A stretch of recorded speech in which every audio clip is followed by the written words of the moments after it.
Hi there, welcome back to Mind Body Relationship, where we talk about the mind, the body, and the relationship. Hi there, my name is Emerald Hill, and joining me is Dr. Laurie Hill. Well, hello there, Emerald. How are you doing today? I'm doing really good. How are you doing today? Really, really good. Today we're going to be talking about something that's actually really to do with the 4 horsemen of the apocalypse. Wow! I know! That's a biggie. It is a biggie, yes. The 4 horsemen of the apocalypse is actually really something that is biblical, right? Sounds biblical. It's in essence, the bringing of the ending of the world. Right. And believe it or not, that actually really is a part of the ending of relationship. Oh, interesting. Okay. Yeah. The 4 horsemen of the apocalypse are criticism, defensiveness, contempt, and stonewalling. Criticism, criticizing one another, right? Contempt is actually really to do with, when I said eye rolling earlier, it's actually really not seeing the other person as human. Really? Having contempt for someone, meaning that they are so low on what it is that you look for in others that they don't even register. Right. Like, I guess when you have the perception of your partner as someone who needs to be in a relationship with you, but you don't need to be in a relationship with them. Exactly, right? Nothing that they can do is actually really enough to gain your attention or respect. Which is, ooh, when you're that person who obviously is like not getting the respect, it's such a horrible feeling. That like creates, I can see where the abusive, like the verbal abuse, it's very difficult because you don't realize that sometimes abusive relationships are built up together. Yes. And so when someone is showing you contempt and they're criticizing you and they're rolling their eyes at you, it's very easy to turn on and be like, well, here's some verbal abuse because I feel hurt and damaged. You know? Exactly. Yeah. I mean, that's what it is that we do, right? We think that we're going to match the other person, but we never do. We always one-up them, and that's how it is that conflict escalates. It can go that way, or it can go the exact opposite way. So desperate to please, to do anything to get any kind of positive, right? So that you're willing to, in essence, bow down to the other person, right? Defensiveness is being put in a place of defending yourself, right? It's always, as soon as you're in defense, once accused, there is no defense. So there's actually really, as soon as it is you get defensiveness, you're coming in the wrong door. Stonewalling is when it is a person is not responding. Yeah. They've shut down, they've walked away. The person that says no has all the power. And there's no way to have a conversation with someone who's not willing to converse. Interesting that that's a 4 horsemen, because an advice when they give about conflict is to walk away. Yes, exactly. Only here's the key to that, right? It's not just walking away. It's actually really saying, I need to take a break. Okay. Right? And then the other person knows, that they're going to be coming back. Stonewalling is just shutting down, being silent, refusing to communicate. Right? So it's like you have a fight 2 weeks later. You're still not talking. Well, that's not a relationship. No, it's not acceptable behavior. No, not at all. No. Also, too, are the 7 deadly habits. And they are blaming, complaining, nagging, threatening, punishing, bribing to control. That's quite the list, isn't it? Yeah. All of them are indicative of the ending of relationship. Yeah. And the key is to be able to pay attention to whether or not you're actually really dealing with that. Yeah. And if you are, then that's really also important to pay attention to. For sure. And then the question is, what is that about? Right. Because if you don't know it, what you're actually really doing is not only are you pushing the other person away, but you're actually really trying to end the relationship. which can turn into an abusive relationship. It can also create the sense of low self-esteem. Oh, for sure, yeah. Like if you're constantly, putting up with all of those things, like I can't even imagine your view upon yourself for allowing that to happen. Oh, yes, definitely, right? And then when it is that there's sort of like a certain line where that can become actually an abusive relationship emotionally, right? Verbally abusive, right? The goal of relationship is to be continually attracting the person that you want to be in relationship with. Continuing to date them. Yes, exactly. Yeah. Not just sitting in the fact that you have caught them or, that you have actually really attained the goal and now you're just there. Yeah. It's actually interesting that you say that because when we talked about the couple, Katie and Derek, and she was like, you haven't caught me. Like, you still have to continue to try and catch me. And the way that she said it, because we actually really didn't like Katie, it just sounded so like, stuck up and terrible. But the truth is that is true. Both of you have to continuously be, putting out for each other in a sense, like continually trying to be like, hey, let's go do this. And that's right. Oh, I did this for you. And oh, let's, Yeah, exactly. Yeah. Right.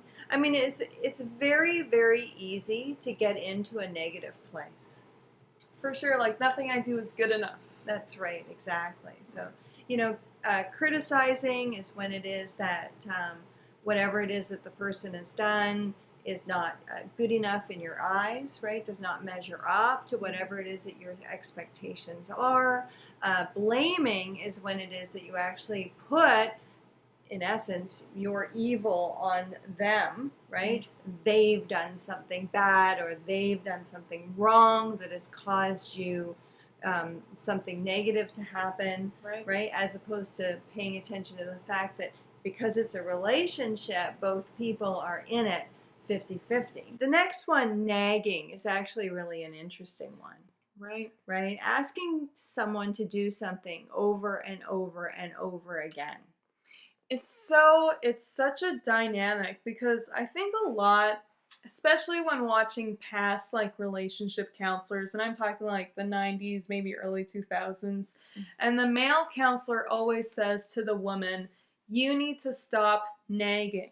Yeah. And it's like, well, why can't I have enough respect that when I ask you to do something, you do it instead of like basically leaving it for me?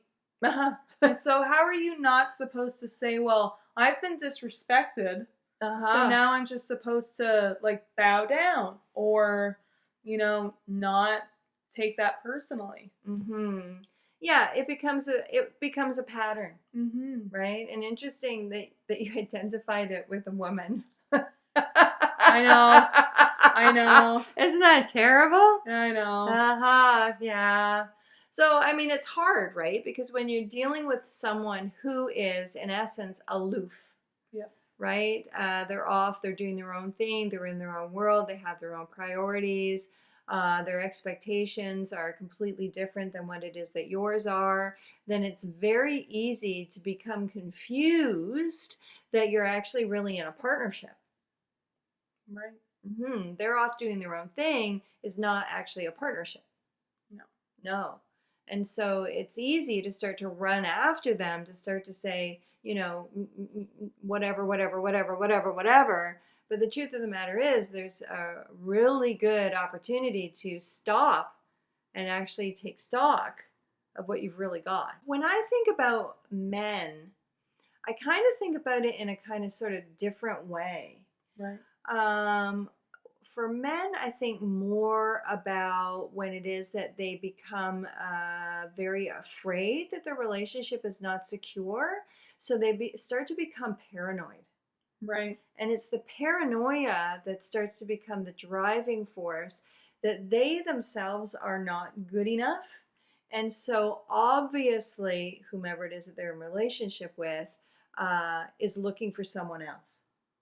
Wow, that's a big jump. That is a big jump, yes. And so that paranoia is more to do with continually making sure that she is not off, doing something. Right. Right. And so the nagging for me is a little bit different. Right. It's not, do this, do this, do this, do this. But it's more when I think about it to do with control. Oh, right. Right. Now people identify nagging with control as well. Right? You're trying to control me. That's why it is that you keep saying these things over and over and over again. On the other hand, kind of like, with the paranoia, what are you wearing? Why is your top so low?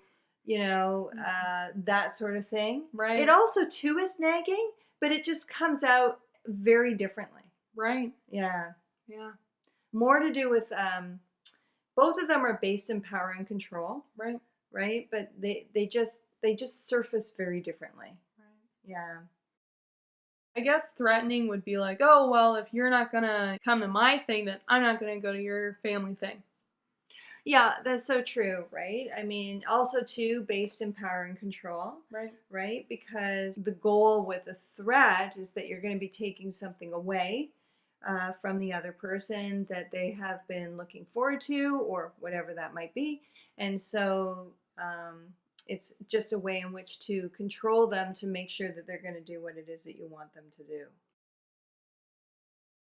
Which leads us to punishing, right? Punishing might actually be to just take whatever it is away. Oh, yeah. Like withholding sex. Yeah. Yeah. It could be withholding anything, really, right? Punishing by, in essence, even just not showing up. Oh, yeah. Right? Yeah. You did me wrong here, so I'm going to punish you by doing you wrong there. Which leads us to bribing to control. Right. Right? And so, when you think about the bribe, I'll buy you this if you do this for me. Right? Yeah. Right. Yeah. And I guess another form of bribing to control is kind of even more subtle than that. Like, like when one partner buys you a very expensive birthday present or Christmas present or something, and now there's an implication of, now you owe me something, even though that person didn't ask for it, wasn't anticipating it. You know what I mean? Oh, yeah. I mean, and then therefore starts to use that against them. Yeah. Yeah. So I did this for you, and therefore you owe me. Yeah. Yeah. Yeah. So, I mean, those last few are actually really all under the heading, really, of control. Yeah. Right? Yeah. And it's very difficult, I guess, when you're in a dynamic that you're not entirely certain of the relationship, to not fall into trying to control the relationship. Just to, affirm yourself in what it is. Oh, yeah. Right? So all of those things are destructive forces. They become a tornado within the relationship. Yeah. And then what can happen is it just sets up a nasty pattern of back and forth. Yeah. Or the constant need of protection. Right. Or avoidance. And then it just feels like this pattern needs to happen because of what it is that the other person is doing. Right. But it's destructive, and it will eventually end the relationship. Thank you so much, Laurie, for talking to me about the 4 horsemen of the apocalypse and the 7 deadly habits. Wow, that's a lot of negativity in the world. A lot of difficulty in relationship, for sure. Yeah, it's a lot to maneuver around. It is. And if you are having any kind of difficulty to do with either the 4 horsemen of the apocalypse or the 7 deadly habits, really good to reach out. This can be happening in your relationship. It can be happening in your parenting relationship. It can be happening in your workplace, right? So really good if you're struggling with those. Well, you know what? Reach out, because the truth is that it can be really overwhelming dealing with any of those things. Yeah. And at the Portside ART Relational Therapy Institute, we actually have programs and events that allow you to come together as a couple, as a friendship, as a work colleague, as a family as well. Yes. To figure out those issues and develop new dynamics that you can work on together. Exactly, yes. So, have a look at the website, Yep. right? See what it is that speaks to you. Yep. Hopefully, we will be up and running again as it is that the pandemic subsides. Yep. Yes, Yep. and we're here to help. Okay, well, thank you so much for tuning in. Give this video a thumbs up, subscribe, stay subscribed, and we'll see you next time. All right, bye for now. Bye.